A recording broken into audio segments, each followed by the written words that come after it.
أعوذ بالله من الشيطان الرجيم.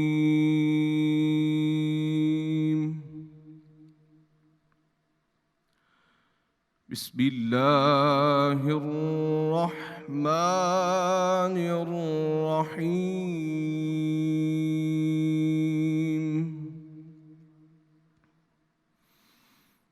ولقد نصركم الله ببدر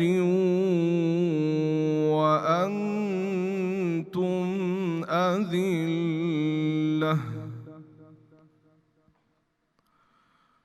فاتقوا الله لعلكم تشكرون.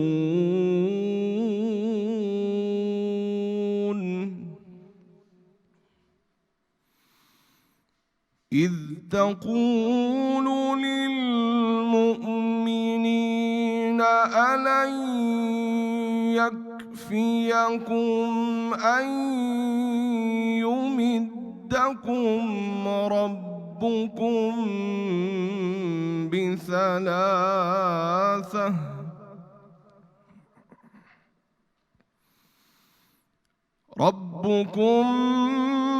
بثلاثة آلاف من الملائكة منزلين.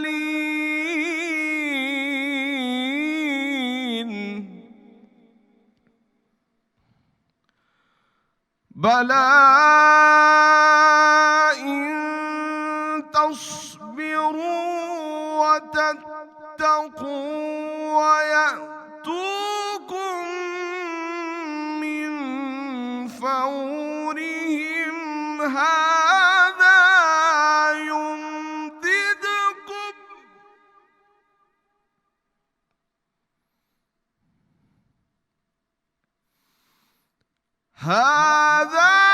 يمددكم ربكم بخمسة آلاف من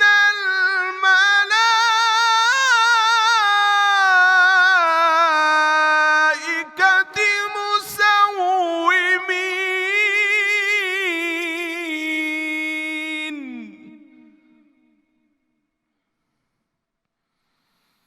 وما جعله الله إلا بشرى لكم ولتطمئن قلوبكم به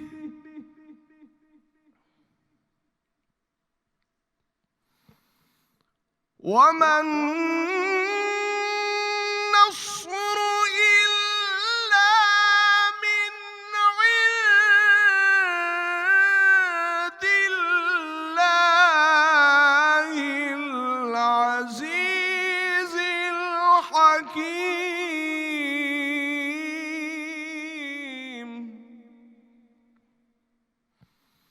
وما جعله الله إلا بشرى لكم ولتطمئن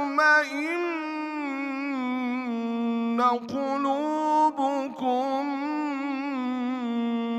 به وما النصر إلا من عند الله العزيز الحكيم.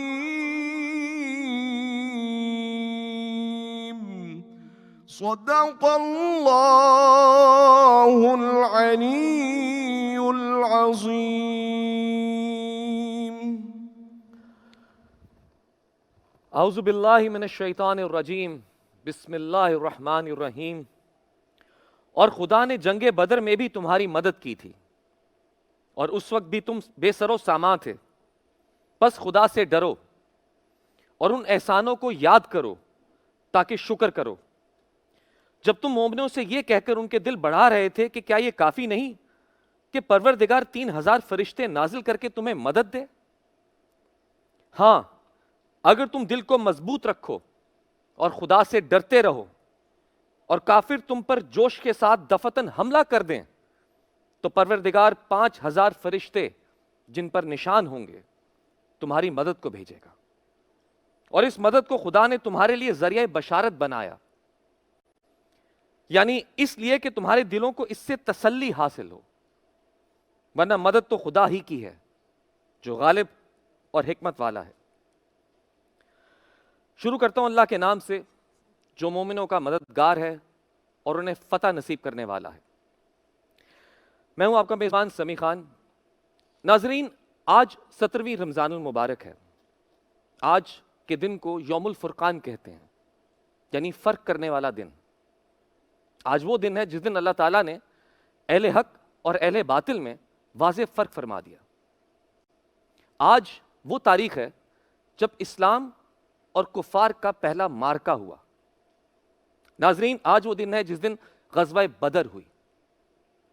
ایک لمحے کے لیے سوچئے, مٹھی بھر مسلمان, 313 کی تعداد, نہ ان کے پاس جنگی ساز و سامان, چند گنتی کے گھوڑے, لیکن ایک چیز کی کثرت تھی, وہ تھا اللہ پر ایمان اور جذبہ جانثاری. ناظرین, ان کے سامنے جو لشکر تھا ان سے 3 گنا زیادہ بڑا تھا اور اس وقت کے جنگی ساز و سامان سے لیس تھا. اس منظر پر ہمارے پیارے نبی صلی اللہ علیہ وآلہ وسلم نے دعا فرمائی, اے اللہ ہماری مدد فرما, اگر یہ لشکر مٹ گیا تو زمین پر تیرا کوئی نام لینے والا باقی نہیں بچے گا. ناظرین, اللہ تعالیٰ کی مدد نازل ہوئی, پہلے 3000 اور پھر 5000 ملائکہ کی صورت میں, اور بے شک مسلمانوں کو فتح حاصل ہوئی. لیکن اس غزوہ بدر نے مسلمانوں کو نصرت الہی کا ضابطہ سمجھا دیا. یہ ضابطہ کیا ہے کہ انسان کے بس میں جو کچھ ہے پہلے وہ کرے, وہ کوشش کرے, جو اس کے پاس وسائل ہیں ان کو بروئے کار لائے, اپنی پوری ایفرٹ کرے, پھر اللہ سے دعا مانگے, جیسے ہمارے پیارے نبی صلی اللہ علیہ وآلہ وسلم اور صحابہ کرام نے کیا کہ جو کچھ ان کے پاس سامان تھا اس سے تیاری کی جنگ کی, جتنی پلاننگ تھی وہ کی, اور پھر اپنی سب سے قیمتی چیز اپنی جان ہتھیلی پر رکھ کر میدان جنگ میں اتر گئے. اور پھر وہاں ہمارے پیارے نبی صلی اللہ علیہ وسلم نے دعا فرمائی, اور بے شک اللہ کی مدد نازل ہوئی اور مسلمانوں کو فتح نازل ہوئی. ناظرین, آج ہم اگر گھر میں بیٹھ کر صرف دعا ہی کرتے رہیں اور محنت نہ کریں اور ناکامی حاصل ہو تو اس میں ہمارا ہی قصور ہے کہ اللہ نے جو ہمیں وسائل عطا کیے ہم نے ان کو بروئے کار نہیں لایا, مگر ہم آج کے دور میں اپنی اس ناکامی کو بھی تقدیر کے زمرے میں ڈال دیتے ہیں. اگر ہم پیارے نبی صلی اللہ علیہ وسلم کی زندگی کو دیکھیں, انہوں نے ہمیشہ زندگی میں محنت کی اور محنت کا حکم بھی دیا, اور یہ سب کرنے کے بعد اللہ سے دعا کی اور پھر نتیجے کو اللہ کی رضا سے منسلک کر دیا. ناظرین, آج ہم غزوہ بدر کے حوالے سے اپنے علماء کرام سے بھی بہت سی گفتگو, بہت سے آگاہی حاصل کرنے کی کوشش کریں گے. اس ٹرانسمیشن کو ہم آگے بڑھاتے ہیں, لیکن سب سے پہلے ہمارے پیارے بھائی جنہوں نے بہت ہی خوبصورت آواز میں تلاوت کلام پاک کی پیش کیا ہمیں, ہمارے پیارے بھائی قاری محمد نعمان سیفی صاحب, السلام علیکم.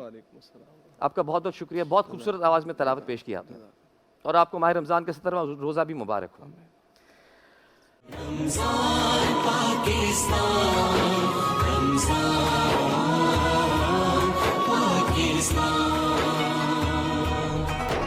نور علم کی جانب بڑھتے ہیں, اور اس سیگمنٹ کی طرف جانے سے پہلے اس ٹرانسمیشن کا سب سے اہم حصہ میری ساتھی, میری پیاری کولیگ جگن کاظم, آج انہیں تھوڑی سی چوٹ لگ گئی ہے.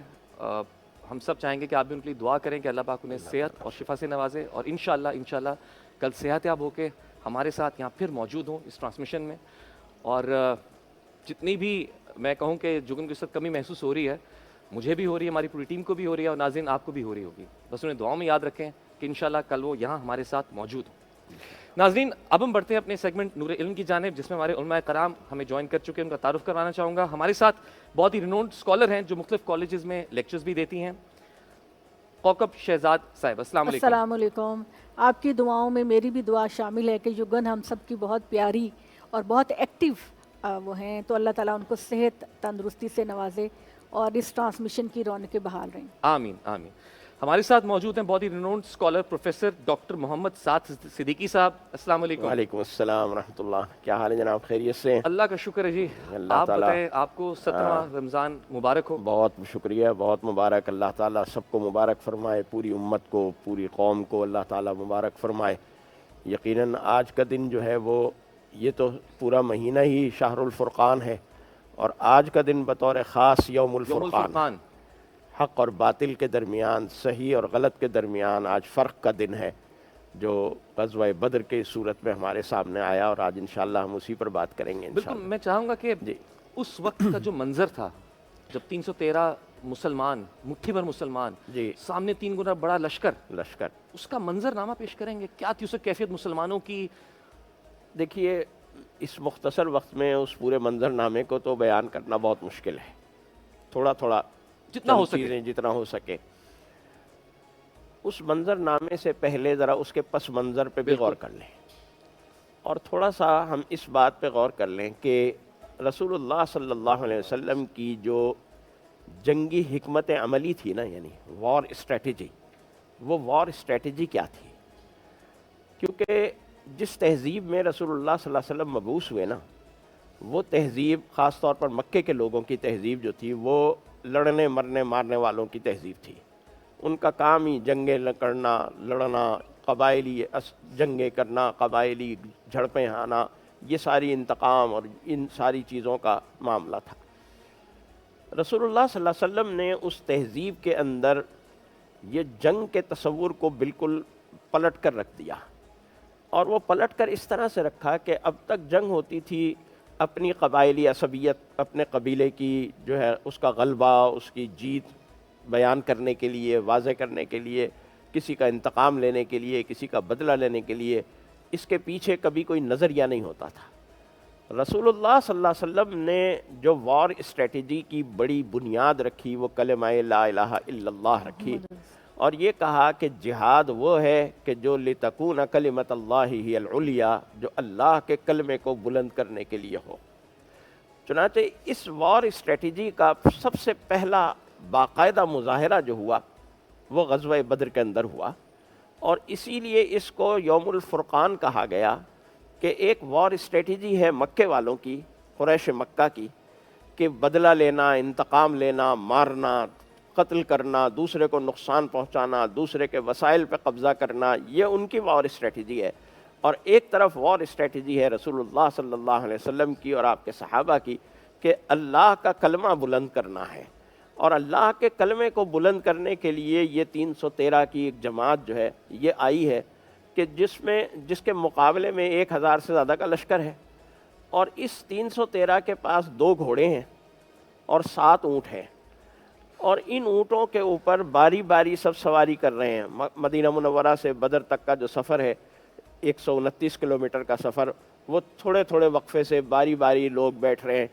حضرت رسول کریم صلی اللہ علیہ وسلم ابو لبابہ اور حضرت علی کرم اللہ وجہہ کے ساتھ سوار ہیں، یعنی ایک اونٹ پہ یہ تینوں حضرات۔ اچھا، اب جب نبی کریم صلی اللہ علیہ وسلم کا اترنے کا یا ابو لبابہ یا علی، حضرت علی کرم اللہ وجہہ میں سے کسی کے سوار ہونے کا نمبر آتا تھا، تو یہ دونوں کہتے تھے نہیں آپ سوار رہیں، ہم پیدل چل لیں گے۔ تو رسول اللہ صلی اللہ علیہ وسلم فرماتے تھے کہ نہ تم مجھ سے زیادہ طاقتور ہو، اور نہ میں اللہ کی طرف سے ثواب کے حاصل کرنے میں تم سے زیادہ غنی اور مستغنی ہوں، میں بھی اتنا ہی محتاج ہوں اللہ کے ثواب کا، اللہ کی طرف سے اجر کا۔ تو اس طرح سے یہ ایک منظر نامہ بنا، اور یہ منظر نامہ اس طرح سے بنا کہ رسول اللہ صلی اللہ علیہ وسلم کو یہ معلوم ہوا کہ قریش مکہ کا ایک تجارتی قافلہ شام سے واپس مکہ مکرمہ جا رہا ہے، اور یہ بھی آپ کے ذرائع نے یہ خبر دی تھی، ہجرت کے فوراً بعد ہی یہ بات شروع ہو گئی تھی اور یہ منصوبہ بندی شروع ہو گئی تھی کہ قریش مکہ نے باقاعدہ اپنی تجارت کا ایک مخصوص حصہ مسلمانوں سے لڑنے کے لیے الگ کر لیا تھا، اور ہر تجارت کے منافع میں سے وہ یعنی ایک بجٹ خاص جو ہے وہ مسلمانوں کو مارنے اور مسلمانوں کو ختم کرنے کے، یعنی ایک تو ہوتا ہے نا لڑائی، آپ کا کوئی نظریہ ہے آپ اسے پھیلانا چاہتے ہیں، ایک لڑائی اس بات کی ہو اور آپ کا ہدف یہ ہو کہ دوسرے کو ختم کرنا ہے. یہ اس ہدف کو بنا کر انہوں نے ایک باقاعدہ، آپ یوں سمجھ لیجئے کہ ایک دفاعی بجٹ بنا لیا، اور یہ جو قافلہ جا رہا تھا یہ بہت پروفٹ لے کر جا رہا تھا، اور اس پروفٹ کے اوپر بھی ان کی یہی منصوبہ بندی تھی کہ ہم اس پروفٹ کے ذریعے سے مسلمانوں کو جس طرح بھی ہو سکے نقصان پہنچائیں گے، ان کی ریاست کو تباہ و برباد کریں گے، ان کی ریاست کے اوپر حملہ کریں گے، اور جو بھی نقصان ہم انہیں پہنچا سکتے ہوئے انہیں ختم کرنے کے حوالے سے ہم انہیں پہنچائیں گے. یہ خبر رسول اللہ صلی اللہ علیہ وسلم کو ملی. تو رسول اللہ صلی اللہ علیہ وسلم نے اس بنیاد پر کہ ان لوگوں کو یہ پتہ چل جائے کہ میں تمہاری منصوبہ بندی سے باخبر ہوں. دیکھیے ایک تو ہے دشمن کو سمجھنا، دشمن کو کبھی بزدل نہیں سمجھنا چاہیے، دشمن کو کبھی بے وقوف نہیں سمجھنا چاہیے، اور دشمن کو یہ باور بھی کرانا چاہیے کہ تم جو منصوبے بنا رہے ہو میں اس سے واقف ہوں، میں اس سے بے خبر نہیں ہوں. لہذا دشمن کو یہ باور کرانے کے لیے کہ تم نے جو منصوبہ بنایا ہے میں اس سے باخبر ہوں، رسول اللہ صلی اللہ علیہ وسلم نے صحابہ کو کہا چلو چلتے ہیں ذرا اس سے چھیڑخانی کرتے ہیں. ایک چھوٹی سی جماعت ہے، کچھ زیادہ لوگوں کی ضرورت بھی نہیں ہوگی، چنانچہ اس کے لیے 313 کا یہ جو جماعت تھی چھوٹی سی یہ نکل گئی. لیکن نکلنے کے بعد پتہ چلا کہ وہ جماعت جس کے لیے یہ گئے تھے وہ تو نکل گئی ہے راستہ بدل کے کہیں اور. البتہ اس نے اطلاع کر دی مکے والوں کو، اور مکے والے پہلے ہی تیاری میں تھے، وہ تو موقع کی تلاش میں موقع کی تلاش میں تھے. وہ فوراً ایک لشکر تیار کر کے اور مدینہ کی طرف روانہ ہو گئے. اب رسول اللہ صلی اللہ علیہ وسلم نے مشورہ کیا صحابہ سے کہ بھئی اب کیا کریں، واپس چلے جائیں، کیونکہ اتنے تھوڑے سے لوگ اتنے بڑے لشکر کا مقابلہ کیسے کریں گے، یہ تو بڑا مشکل کام ہے. صحابہ نے کہا نہیں صاحب نہیں، واپسی کا تو کوئی سوال ہی نہیں. مقداد ابن اسود کہنے لگے کہ یا رسول اللہ ہم موسیٰ کی قوم نہیں ہیں جنہوں نے حضرت موسیٰ علیہ السلام سے کہا تھا کہ اذهب انت وربک فقاتلا، جاؤ تم لڑو تمہارا رب لڑے، ہم تو یہاں بیٹھے. ہم آپ کے ساتھ ہیں، ہم آپ کے آگے لڑیں گے، آپ کے پیچھے لڑیں گے، آپ کے دائیں لڑیں گے، آپ کے بائیں لڑیں گے، جہاں آپ کا پسینہ گرے گا وہاں ہمارا خون گرے گا. اس جذبے کا جب اظہار کیا انصار نے بھی اور مہاجرین نے بھی، تو رسول اللہ صلی اللہ علیہ وسلم نے کہا یہ ٹھیک ہے، ہم بدر کے مقام پر ان کا انتظار کرتے ہیں.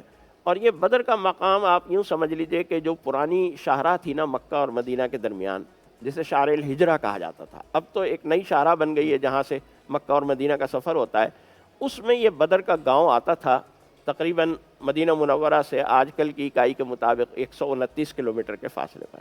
یہ آپ یوں سمجھ لیجئے کہ نصف کے قریب جب راستہ ہوتا ہے تب یہ مقام آتا ہے. تو وہاں جا کر رسول اللہ صلی اللہ علیہ وسلم نے پڑاؤ کیا. رمضان المبارک کا مہینہ تھا اور پہلا رمضان تھا جس میں روزے فرض ہوئے تھے. دو ہجری پہلا دو ہجری میں روزے، دو ہجری میں روزے فرض ہوئے، اور یہ پہلا رمضان تھا جس میں روزے فرض ہوئے تھے. اب صحابہ کو یہ جذبہ تھا کہ نہیں ہم روزے بھی رکھیں اور جہاد بھی کریں، ہم لڑائی میں بھی حصہ لیں. رسول اللہ صلی اللہ علیہ وسلم نے خود روزہ رکھا، لیکن راستے میں آپ نے روزہ افطار فرما لیا اور لوگوں کو بتا دیا کہ میں نے روزہ افطار کر لیا ہے، تاکہ اگر کوئی سفر کی وجہ سے روزہ افطار کرنا چاہے تو کر لے. مثال قائم کی، مثال قائم کر کے دکھایا. خود کر کے دکھایا. اچھا بہت سے صحابہ نے کر لیا، لیکن بہت سے صحابہ نے کہا نہیں ہم تو روزے کے ساتھ ہی لڑیں گے. تو اب ظاہر ہے کہ جن لوگوں نے روزہ رکھا ان کی اور بہت عرب میں خدمت گرمی کرنی، کتنی پڑتی ہے گرمی اس شدید، اس وقت گرمی، نہ ٹھنڈا پانی، نہ اے سی، نہ پنکھا، نہ کچھ. اور عرب میں آپ ابھی بھی جائیں تو جو دوپہر کا وقت ہوتا ہے، عصر کا وقت ہوتا ہے، بے انتہا گرمی ہوتی ہے. اور سلام ہے ان صحابہ کرام پہ کہ جنہوں نے اپنے لیڈر کے کہنے کے اوپر اپنی جان اور مال اس طریقے سے جو ہے نا داؤ پہ لگایا. تو اس غزوہ سے ہمیں کیا کیا سبق ملتے ہیں؟ اچھا سب سے پہلے تو ہمارے بھائی پروفیسر ڈاکٹر صاحب نے بڑے اچھے سے بیک گراؤنڈ بتا دیا. اللہ تعالیٰ جب دیکھیے سب سے پہلے تو غزوہ کس کو کہتے ہیں شاید کچھ لوگوں کو نہیں پتا. بالکل بتائیے، بالکل آگاہی دیجیے. غزوہ وہ لڑائی ہوتی ہے جس میں نبی صلی اللہ علیہ وسلم نے خود شرکت کی ہے، اس کو غزوہ کہتے ہیں. تو قریش نے جب مسلمانوں کا جینا مکہ میں حرام کر دیا تو اللہ تعالیٰ نے نبی صلی اللہ علیہ وسلم سے کہا کہ آپ مدینہ تشریف لے جائیں، اور مدینہ کے لوگ ہر طریقے سے آپ صلی اللہ علیہ وسلم اور مسلمانوں کی مدد کرنے کے لیے تیار تھے. تو جب مسلمان ہجرت کر گئے اور محمد صلی اللہ علیہ وسلم اور تمام صحابہ کرام ہجرت کر گئے تو قریش کو یہ بڑی پشیمانی ہوئی کہ یہ ہمارے ہاتھوں سے کیوں چلے گئے، یہ ہمارے باپ دادا کے دین کو برا کہتے ہیں، تو یہ ہمیں واپس کریں، ہم ان کو سزا دیں۔ تو نبی پاک صلی اللہ علیہ وسلم کو جب یہ علم ہوا کہ قریش کے لوگ ابھی بھی ہم پر حملہ کرنے کا کوئی نہ کوئی بہانہ ڈھونڈ رہے ہیں، تو انہوں نے آپ صلی اللہ علیہ وسلم قریش نے ابو سفیان نے قریش کو پیغام بھیجا کہ مسلمان ہم پر حملہ کرنا چاہتے ہیں، جیسے تجارتی قافلہ لے کر شام سے واپس آ رہے تھے، تو انہوں نے کہا کہ مسلمان ہم سے مال کو چھیننا چاہتے ہیں۔ اب اللہ تعالیٰ نے محمد صلی اللہ علیہ وسلم سے وعدہ کیا کہ ادھر قریش کا لشکر آ رہا ہے 1000 کی تعداد میں، بے تحاشا اونٹ ہے، گائے بکریاں ہیں، کھانا پینا ہے، کھانے کے سامان ہیں، اور دوسری طرف قافلہ ہے جو چند لوگوں پر محیط ہے، ان کے پاس کوئی اسلحہ نہیں۔ محمد صلی اللہ علیہ وسلم آپ جس کو بھی چوز کریں گے ہم آپ کو کامیابی دیں گے۔ تو نبی پاک صلی اللہ علیہ وسلم نے صحابہ کرام سے مشورہ کیا اور کہا کہ ہم لشکر سے لڑیں گے، قافلے سے نہیں لڑیں گے، کیونکہ اللہ کا وعدہ ہے کہ آج کامیابی مسلمانوں کی ہے، تو ہم کیوں نہ بڑا فائدہ اٹھائیں۔ آپ صلی اللہ علیہ وسلم کے بارے میں آتا ہے کہ جس دن صبح جنگ بدر ہونی تھی آپ صلی اللہ علیہ وسلم سجدے میں گر گئے، اللہ، اور آپ صلی اللہ علیہ وسلم روتے جا رہے تھے، اور آپ نے کہا کہ اے اللہ آج مسلمانوں کی شکست ہو گئی۔ 313 ہیں، بالکل 313 ہیں، اور اس میں منافقین جنہوں نے وعدہ کیا تھا کہ اے محمد ہم آپ کا ساتھ دیں گے، عین وقت پر وہ ساتھ چھوڑ کے چلے گئے۔ تو 313 کی تعداد کو دیکھ کے اللہ نے مسلمانوں کو یہ کہا ثابت قدم رہنا، میں 1000 فرشتوں سے تمہاری مدد کروں گا۔ تو اللہ تعالیٰ نے مدد کی۔ آپ صلی اللہ علیہ وسلم نے کہا کہ یا رسول اللہ، آپ صلی اللہ علیہ وسلم نے کہا اے اللہ تعالیٰ اگر آج تو ہماری مدد نہیں کرے گا، اتنا روئے آپ کہ حضرت ابو بکر نے کہا کہ اے اللہ کے رسول بس کیجئے، اللہ ضرور آپ کو فتح سے گامزن کرے گا۔ اور آپ صلی اللہ علیہ وسلم نے مٹی اٹھائی اور مٹھی میں بھر کر قد شاہت الوجوہ کہا، یعنی اے کافروں تمہارے چہرے خاک آلود ہوں۔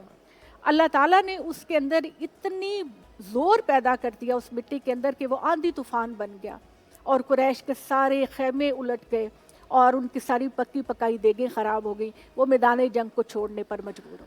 ابھی ہم نے غزوہ بدر کا پس منظر تقریباً بیان کر دیا ہے، لیکن مزید اس کو گفتگو کو آگے بڑھائیں گے بریک کے بعد۔ ابھی ہمیں ایک وقفے کی طرف بڑھنا ہے۔ رمضان پاکستان، رمضان پاکستان۔ بریک پہ جانے سے پہلے ہم نے پس منظر بیان کرنا شروع کیا تھا غزوہ بدر کا، ہم اس دن تک پہنچ گئے ہیں، اسی گفتگو کو آگے بڑھاتے ہیں۔ بسم اللہ الرحمن الرحیم۔ جی ہاں، اچھا اس میں یہ ہوا کہ رسول اللہ صلی اللہ علیہ وسلم نے صحابہ کرام رضوان اللہ عنہم اجمعین کو باقاعدہ پوسٹیں جیسے ہوتی ہے نا کہ یہ پوسٹ تمہاری ہے، یہ پوسٹ تمہاری ہے، پہلے کون حملہ آور ہوگا، پہلے کون، پوری پلاننگ کی، پوری اسٹریٹجی، ہراول دستہ کس کا ہوگا، کس کے اوپر حملہ آور ہوگا۔ اور اس پوری اسٹریٹجی کو بنانے کے بعد رسول اللہ صلی اللہ علیہ وسلم اپنے خیمے میں چلے گئے، اور وہاں جا کر جیسے بہن کہہ رہی تھی کہ وہاں اللہ کے ساتھ گریہ وزاری اور دعائیں شروع کر دیں، اور یہ صورتحال ہوئی کہ جس وقت آپ نے سجدے سے سر اٹھایا تو وہ ریت جو تھی وہ بالکل بھیگی ہوئی تھی آنسوؤں سے تر، حالانکہ ریت میں آپ کو پتہ ہے چند آنسوؤں کا یا چند قطروں کا کچھ پتہ نہیں چلتا، لیکن وہ ریت اتنے آنسو تھے رسول اللہ صلی اللہ علیہ وسلم کے کہ وہ ریت جو تھی وہ بھیگ گئی تھی۔ اور اس سے گویا ہمیں یہ سبق سکھایا رسول اللہ صلی اللہ علیہ وسلم نے کہ دیکھو اللہ پر توکل یہ نہیں ہے کہ تم کوئی ذریعہ اختیار نہ کرو اور اللہ پہ بھروسہ کر کے بیٹھ جاؤ، نہیں، پہلے اپنے ذرائع وسائل جو اپنی طاقت تمہاری ہے وہ اکٹھی کرو، جمع کرو، جو کچھ اللہ تعالیٰ نے آپ کو نوازا ہے پہلے اس سے پوری ایفرٹ کریں، پہلے اس سے پوری ایفرٹ کرو، اور اس کے بعد اللہ پر بھروسہ کرو اس کے نتیجے کے لیے۔ یہاں بھی یہی صورتحال ہے کہ رسول اللہ صلی اللہ علیہ وسلم نے اپنی پوری طاقت جمع کی، ان کو حکمت عملی سمجھائی، بتایا کیا منصوبہ بندی ہے، کس طرح سے، اس کے بعد اللہ سے نتیجہ مانگا، اور جب اللہ سے نتیجہ مانگا تو اللہ نے جو نتیجہ بتایا اور دکھایا کہ وما رمیت اذ رمیت ولکن اللہ رما، آپ نے نہیں پھینکا، وہ اللہ پھینک رہا تھا، اور وہ واقعی چھوٹے چھوٹے کنکر جو تھے نا وہ قریش مکہ کے لیے ایٹم بم ثابت ہوئے، وہ بالکل ایٹم بم ثابت ہوئے۔ لیکن ایک بات ساتھ ساتھ سمجھتے جائیے، 70 سرداران مکہ مارے گئے، اور 70 سرداران مکہ مسلمانوں کی قید میں آ گئے، اور ان 70 میں سے ابو جہل بھی مارا گیا۔ اچھا، ابو جہل کو جب مارا جا رہا تھا تو ابو جہل کیا کہتا ہے صحابی سے کہ دیکھو میری گردن جب کاٹو گے تو ذرا نیچے سے کاٹنا، تاکہ جب میرا سر دوسرے سروں کے ساتھ رکھا ہوا ہو تو ذرا اونچا رہے۔ استغفر اللہ۔ اچھا اب یہ دیکھیے، حمیت غیرت جس کو کہتے ہیں، ہاں، حمیت غیرت۔ حمیت اور غیرت۔ اچھا اب یہ دیکھیے، رسول اللہ صلی اللہ علیہ وسلم سید الانبیاء امام المرسلین ہیں، آپ کے زمانے کا فرعون بھی فرعونوں کا سردار ہے۔ حضرت موسیٰ علیہ السلام کا فرعون جب ڈوبنے لگا تو کہا آمنت برب موسیٰ و ہارون۔ رسول اللہ صلی اللہ علیہ وسلم کا فرعون جب مرنے لگا تو کہتا ہے میری گردن ذرا نیچے سے کاٹنا تاکہ میرا سر اونچا رہے۔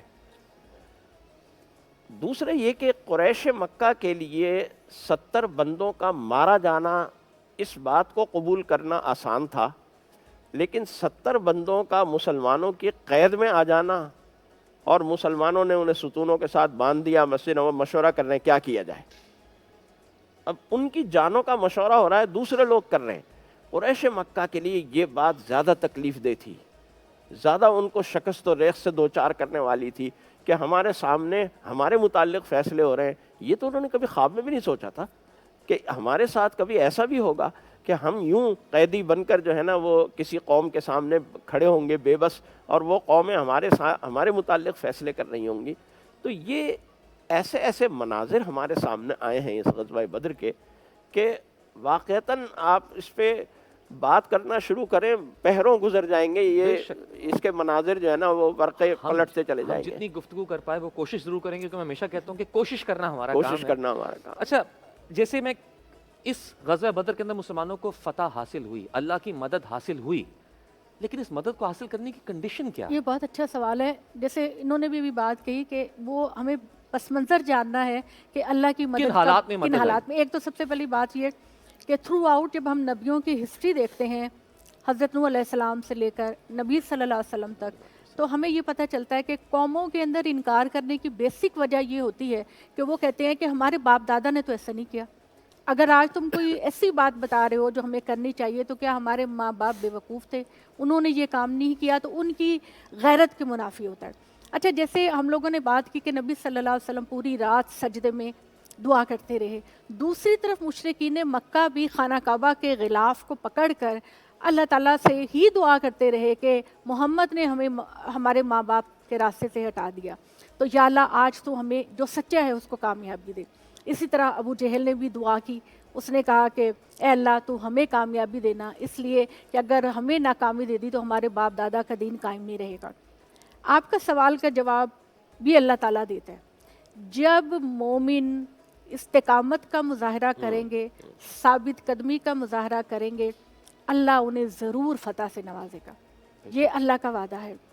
لہٰذا اللہ تعالیٰ نے مسلمانوں سے یہ وعدہ کیا کہ میں تمہاری مدد کے لیے 1000 فرشتے گروہ در گروہ تازہ دم نازل کروں گا۔ اور مشرکین مکہ نے اپنے اس ایکسپیرینس کو بھی بیان کیا کہ جب ہم لڑ رہے تھے تو ہمیں یہ دکھائی دیا کہ مسلمان ایک بہت بڑی تعداد میں ہیں اور وہ ہمیں کچل دیں گے، اور اس سے ان کی حوصلہ شکنی ہو گئی۔ اللہ تعالیٰ نے کہا کہ میں نے مسلمانوں کی نظر میں کافروں کو کم دکھایا اور کافروں کی نظر میں مسلمانوں کو زیادہ دکھایا۔ تو بات یہ ہے کہ کوئی بھی اچیومنٹ، سورہ انفال کے اندر اللہ تعالیٰ نے یہ بات کہی کہ دشمن کے مقابلے کے لیے تیار رہو۔ اسلام ایک امن پسند دین ہے، اسلام صلح جو مذہب ہے، وہ اسلام میں جو جہاد کا عنصر ہے وہ بھی غریبوں، مسکینوں، جن مظلوموں کی مدد کے لیے اللہ تعالیٰ نے ہمیں کہا۔ تو یہ جو سارے عوامل ہیں، یہ اس وقت اللہ تعالیٰ نے کہا کہ جب کوئی قوم ثابت قدمی۔ اب ہوا کیا؟ نبی صلی اللہ علیہ وسلم نے خواب میں دیکھا کہ قریش کو فاش شکست ہوئی ہے۔ آپ صلی اللہ علیہ وسلم بدر کے مقام پر نکلے، آپ نے چھڑی کو پکڑا اور اپنے لوگوں کے سامنے کہا کہ دیکھو مشرکین میں عتبہ یہاں مرے گا، شیبہ یہاں مرے گا، ابو جہل یہاں مرے گا۔ اچھا، ابو لہب نہیں آیا تھا، آیت سورہ ہے نا، تبت یدا ابی لہب وتب ما اغنی عنہ مالہ وما کسب، وہ نہیں آیا، اس نے اپنی جگہ اپنا غلام بھیج دیا۔ تو اللہ کا جو وعدہ محمد صلی اللہ علیہ وسلم کے بارے میں تھا کہ ساری لیڈرشپ ختم ہو جائے گی، اس کو اللہ نے ایسے پیدا پورا کیا کہ جب آپ صلی اللہ علیہ وسلم نے ان کو شکست دی، وہ شکست کھا کے سارا قریش واپس گیا، تو ابو لہب کو طاعون کی بیماری ہو گئی تھی، جس میں پورا جسم گل جاتا ہے اور کوڑ کی بیماری ہو جاتی ہے. تو اس کی اتنی عبرتناک موت ہوئی کہ اس کے بیٹوں نے اس کو دفنانے کے لیے بھی ہاتھ نہیں لگایا. انہوں نے اپنے غلاموں کو کہا کہ چھڑیاں لے کر گھسیٹتے ہوئے اس کو گڑھے میں ڈال کے اوپر سے مٹی ڈال دو. اتنی تو یہ اللہ کا وعدہ ہے. اور مسلمانوں کو بعض اوقات اپنی سستی کی وجہ سے کچھ مشکلات بھی دیکھنی پڑتی ہیں. جب آپ ثابت قدم رہتے ہیں تو اللہ فرشتوں کا نزول اللہ تعالیٰ کرتا ہے، اپنے پسند کے بندوں کو آزماتا بھی ہے. آزماتا ہے، اور خدا تعالیٰ کے کچھ رولز ہیں ان کو ہمیں لازمی فالو کرنا ہے. اور اگر ہم ان رولز، جیسے جنگ احد کے موقع پر نبی صلی اللہ علیہ وسلم نے کہا 3 گروہوں میں تقسیم کر دیا لشکر کو، اور کہا کہ اپنی جگہ سے نہ ہلنا، فتح ہو یا شکست ہو اپنی جگہ سے نہ ہلنا. لیکن جب مسلمانوں کو فتح ہو گئی، خالد بن ولید واپس چلے گئے، تو مسلمان اپنا اسلحہ کپڑے چھوڑ کے مال غنیمت پہ ٹوٹ پڑے. اس کے نتائج دیکھنے پڑے. بالکل تو یہ اللہ کی مدد اسی وقت آتی. بالکل. ابھی غزوہ بدر پہ مزید گفتگو کریں گے. ہمارے علماء کرام ہمارے ساتھ موجود ہیں. رمضان پاکستان، رمضان پاکستان. ہم غزوہ بدر کے حوالے سے گفتگو کر رہے تھے. جی آپ نے بتایا کہ اس کے اندر غزوہ بدر کے بعد 70 جی مشرکین مکہ جو تھے وہ قید میں آئے. جی. ان کے ساتھ کیسا سلوک کیا گیا؟ پھر ہمیں اس سے کیا سبق ملتا؟ یہ بڑا اچھا سوال ہے اور بہت اہم سوال ہے. سب سے پہلے تو ان قیدیوں کو مسجد نبوی میں مختلف ستونوں کے ساتھ باندھ دیا گیا اور صحابہ کی ڈیوٹی لگا دی گئی کہ ان کے کھانے پینے کا خیال رکھنا ہے، کوئی بھوکا نہ رہے، وقت پہ کھانا دینا ہے، اور خاطر تواضع میں ان کے کوئی کمی نہیں آنی چاہیے. یعنی وہ جو انسانی حقوق والے آج کل بہت بنیادی حقوق کا وہ کرتے ہیں، وہ اس میں اس کا خیال رکھا گیا. پھر اس کے بعد مشاورت شروع ہوئی. اور یہ بات بھی دیکھیں کہ رسول اللہ صلی اللہ علیہ وسلم باوجود کہ اللہ کے نبی ہیں، اللہ کی وحی ان پر نازل ہوتی ہے، قومی نوعیت کا، اجتماعی نوعیت کا کوئی فیصلہ بغیر صحابہ کے مشورے کے نہیں کرتے. صحابہ سے مشورہ کرتے ہیں پھر کرتے ہیں. غزوہ بدر میں جانے کا مشورہ بھی صحابہ کے مشورے سے ہوا. جیسا آپ نے بتایا کہ سب سے پوچھا گیا تھا. پوچھا گیا باقاعدہ. تو یہاں بھی اب مشورہ ہوا کہ بھئی ان کا کیا کیا جائے. اچھا، اب ایک رائے تو آئی حضرت ابوبکر صدیق کی طرف سے، ایک رائے آئی حضرت عمر فاروق رضی اللہ تعالیٰ عنہ کی طرف سے. حضرت ابوبکر صدیق رضی اللہ تعالیٰ عنہ جمال نبوی کی تصویر ہیں، اور حضرت عمر فاروق رضی اللہ تعالیٰ عنہ جلال نبوی کی تصویر ہیں.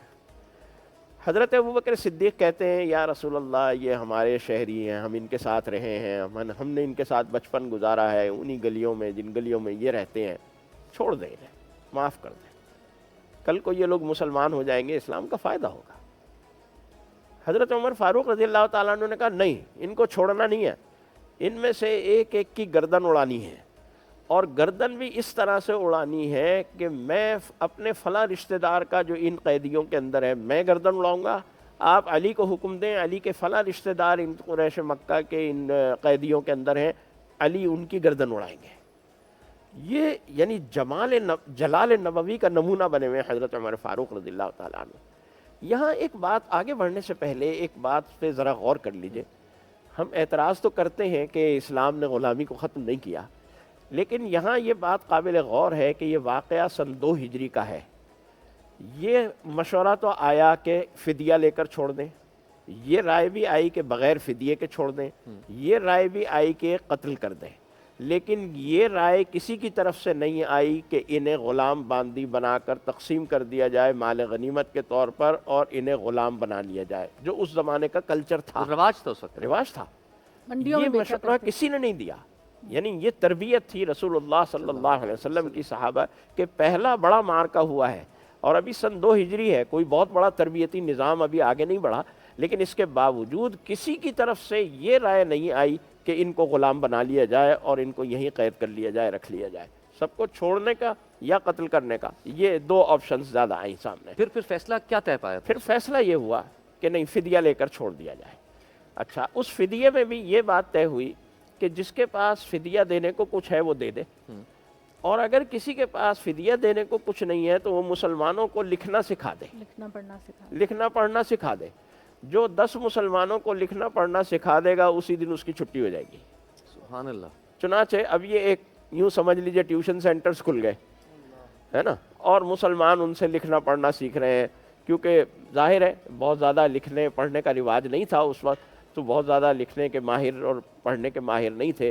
چنانچہ یہ بھی ایک بہت بڑا پیغام تھا رسول اللہ صلی اللہ علیہ وسلم کا کہ دیکھو اسلام کا جو پیغام ہے وہ اقرأ بسم ربک الذی خلق ہے، علم بالقلم ہے. یہ دیکھیں نا ہمارے خطاط بیٹھے ہیں ماشاءاللہ، یہ اس علم بالقلم کی تصویر ہے کہ جو اللہ نے قلم کے ذریعے سے علم دیا ہے. رسول اللہ صلی اللہ علیہ وسلم نے اس موقع پر بھی علم بالقلم کے اوپر عمل کیا اور کروایا مسلمانوں سے بھی اور کفار مکہ سے بھی، کہ ان قیدیوں کو بجائے اس کے کہ ان سے ہم ان کی کوئی خدمت لیں، اپنا کوئی کام کروائیں، کنویں کھدوائیں یا کوئی اس طرح کی مزدوری کروائیں، ان سے کہا کہ بھئی پڑھنا لکھنا سکھا دو ہمارے یعنی مسلمانوں غلاموں سے بھی حسن سلوک سکھایا گیا سلوک کہ ان سکھایا کو گیا. کیسے ٹریٹمنٹ، ان سے کیسے اپنے بلا شبہ ڈیل جی ہاں، کرنا ہے. قیدیوں سے اس نے سلوک دیا. جی میں چاہوں گا کہ اچھا آج کے دور میں اگر ہم بات کرتے ہیں، یہ جو پورا سینیریو ہے غزوہ بدر کا، کتنے مشکل حالات لیکن اللہ پہ توکل، ایمان، بھروسہ. اس کے ساتھ فتح نصیب ہوئی. آج کے دور میں بہت مایوسی نظر آتی ہے. ہم غزوہ بدر سے کیا سبق لے اس سکتے ہیں؟ لیے کہ ہم لوگ بہت میٹیریلسٹک ہو گئے ہیں. ہمارے اندر دنیا کو حاصل کرنے کا بڑا جذبہ ہے. وہ تو ایک فطری بات ہے. ایک مومن کو اللہ نے کہا کہ یہ دعا مانگو، ربنا آتنا فی الدنیا حسنہ وفی الآخرات حسنہ وقنا عذاب النار. ہر مومن کی دعا ہونی چاہیے اللہ دنیا بھی بہترین عطا فرما اور آخرت بھی بہترین عطا فرما. لیکن جب میں لوگوں کی زندگی کو دیکھتی ہوں تو دین تو زندگی میں ہے نہیں، کچھ رسم و رواجیں باقی رہ گئی ہیں. تو سب سے پہلی بات یہ کہ خدا کی ذات پر اعتماد اور بھروسہ یہ لازمی ہونا چاہیے. اللہ تعالیٰ نے اپنی کتاب میں خود فرمایا اللہ ان قوموں کی حالت نہیں بدلتا جنہیں اپنی حالت خود بدلنے کا احساس نہ ہو. ہمیں زندگی میں مشکلات آ سکتی ہیں سمیع. اللہ نے کہا مومنوں سے، صحابہ کرام سے، کہ تم یہ سمجھتے ہو کہ تم نے کلمہ پڑھ لیا اور جنت میں چلے گئے، حالانکہ ہم تمہیں آزمائش کریں گے، تمہاری جان سے، تمہارے مال سے، تمہاری دنیاوی چیزوں سے ہم تمہاری آزمائش کریں گے. تو ہمارا حال یہ ہے کہ ہمیں جو کوئی مشکل آتی ہے تو ہم مایوس ہو جاتے ہیں، اوہ پتہ نہیں جادو کر دیا، نظر لگ گئی. لیکن یہ ساری باتیں یہ کہ دنیا ایگزامینیشن ہال ہے، اور نبی پاک صلی اللہ علیہ وسلم کی سیرت کے حوالے سے، اللہ کی تعلیمات کے حوالے سے ہمیں یہ ملتا ہے کہ اس دنیا کے اندر ہم نے آزمائش کی زندگی بسر کرنی ہے اور اللہ کے بندے بن کر رہنے ہیں. جب ہم یہ والا رویہ اختیار کریں گے تو اللہ تعالیٰ یہ فرماتا ہے کہ میں غیب سے مدد کرتا ہوں. اللہ تعالیٰ کا یہ قانون ہے کہ تم اللہ کی راہ میں استقامت کے ساتھ ڈٹ جاؤ اور یہ بات کہو کہ اللہ کے سوا کوئی نہیں، اور اللہ کی رسی کو مضبوطے تھامے رہو. اللہ کی مدد فرشتوں کے ذریعے تمہیں آئے گی. اور جب تم چلاؤ گے نا کہ متا نصر اللہ، کہاں ہے اللہ کی مدد، آ کیوں نہیں جاتی، تو اللہ کہتا لو یہ تھی تمہارے پاس کھڑی، اللہ کی مدد آ گئی. بے شک اللہ پاک اپنے بندوں کی مدد کرتا ہے. بے شک. آج ہم اس واقعے سے کیا کچھ سیکھ سکتے ہیں اگر اس کو اختتام کی طرف لے کر جائے اس گفتگو کو تو آپ 2 منٹ کچھ جی آڈینس کو دیکھیں گائیڈ کرتے ہیں مزید. وہ جو شاعر علامہ اقبال علیہ رحمہ کا شعر ہے نا، فضائے بدر پیدا کر، وہ فضائے بدر آج ہمیں پیدا کرنی ہے. اگر ہم وہ فضائے بدر پیدا کر لیں نا، جیسے بہن کہہ رہی تھی، آج بھی اسی طرح فرشتوں کے ذریعے سے گردوں سے اتر سکتے ہیں فرشتے، قطار اندر قطار. اب بھی آج بھی فرشتے ہماری مدد کے لیے اتریں گے اور اترتے ہیں. آج بھی ہماری مدد ہوتی ہے. آپ دیکھیں کرونا گیا نا، ابھی آپ ذرا تھوڑا سا موازنہ کر لیں کرونا سے ہونے والے پاکستان میں نقصانات کا اور ہندوستان میں ہونے والے نقصانات. باقی دنیا کے بہت ممالک، باقی دنیا کے ممالک، اللہ تعالیٰ نے ہماری جس طرح حفاظت فرمائی ہے نا، وہ اللہ ہی کا کام ہے. اور وہ اللہ نے، حالانکہ ہمارا ایمان جیسا ہے وہ ہمیں معلوم ہے، اس ایمان کے اوپر بھی اللہ ہماری مدد کر رہا ہے. تو اگر ہم فضائے بدر کی تھوڑی سی جھلک پیدا کر لیں، اللہ پر ایمان، اللہ پر توکل، اللہ پر بھروسہ، اللہ کے رسول کی اطاعت، اس کی سنت کی عظمت، اور یہ سمجھ جائیں کہ ابو لہب کا انجام ذکر کیا نا بہن نے، کہ اللہ کے رسول کے گستاخ کا انجام کیا ہوتا ہے. اللہ کے رسول کے گستاخ کو اللہ تعالیٰ پھر کیسی سزا دیتا ہے. یہ اللہ کے رسول کی عظمت اور اس کی سنت کی عظمت ہم اپنے دل میں پیدا کریں. یہ ہے وہ فضائے بدر جو ہمیں پیدا کرنی ہے انشاءاللہ. جی جی بس سمی کے یہ مہینہ جو گزر رہا ہے رمضان کا، یہ ہماری تربیت ہے. جیسے کسی بھی ادارے میں جو لوگ ملازمت کرتے ہیں ان کو ریفریشر کورسز کرائے جاتے ہیں تاکہ وہ اپڈیٹ رہیں، اسی طریقے سے رمضان ہر سال آتا ہے اور ہماری تربیت کرتا ہے کہ جہاں آپ کے پروردگار نے کہا بس رک جاؤ، آپ نے رک جانا ہے، اپنی جائز خواہشات سے بھی رک جانا ہے. اور جہاں آپ کے پروردگار نے آپ کو حکم دینا ہے کہ کھاؤ پیو، تو وہاں آپ کے جو لذتیں ہیں، نعمتیں ہیں خدا کی، اس سے استفادہ کرو. تو یہ جو چیز ہے، عرب لوگ چھوٹی سی ٹائم ہے تو چھوٹی سی ایک مثال بیان کرو. تو بہرحال وہ اپنے گھوڑوں کی ٹریننگ کیا کرتے تھے، ان کو بھوکا پیاسا رکھ کے، تو ان کے لیے بھی صوم کا لفظ بولا جاتا تھا. تو ہمارے لیے بھی یہی ہے کہ ہم اس بہترین مہینے کے اندر جو خدا ہماری تربیت کرنا چاہتا ہے اس کا ایک مکمل شکل بن کر ہم دنیا والوں کے سامنے کھڑے ہوں. بالکل، ہماری کوشش یہی ہونی چاہیے کہ اپنے جو وسائل اللہ تعالیٰ نے ہمیں نوازے ہیں ان کو بروئے کار لاتے ہوئے اپنی پوری ایفرٹ کریں، پوری محنت کریں، اللہ پہ توکل کریں اور پھر نتیجہ اللہ پہ چھوڑ دیں. ہاں، یہی مقصود ہے. بالکل. ناظرین ابھی ہمیں ایک بریک کی طرف بڑھنا ہے. رمضان پاکستان، رمضان